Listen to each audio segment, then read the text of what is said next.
assembly line innovations, small block side valve V8s, which was known as the flathead, they went a completely different route. They decided to look over their shoulder at what the Japanese manufacturers are doing with single overhead cam. So they came out with this, what's called the modular engine family, which they took their Windsor's small block pushrod V8, they dropped their 385 big block that was made in Ohio, and they streamlined this process. So let's talk about what a modular engine is and why it's misunderstood.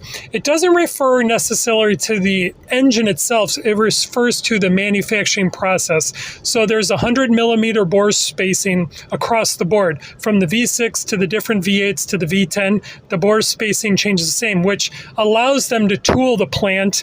If you ever worked on an assembly line, it streamlines the manufacturing process. So essentially, they were able to make reliable, fuel-efficient, but low-end to mid-range powerful SOHC engines. That's the key word. This is the first mainstream full-size pickup truck to use overhead cam, to remove the push rods and use a single overhead cam or a dual overhead cam.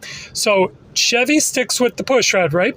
They come out with the LS series, which is essentially aluminum block, totally ground up version of their small block V8. Ford decides to retool their entire plant and go forward from 1991 to 2014.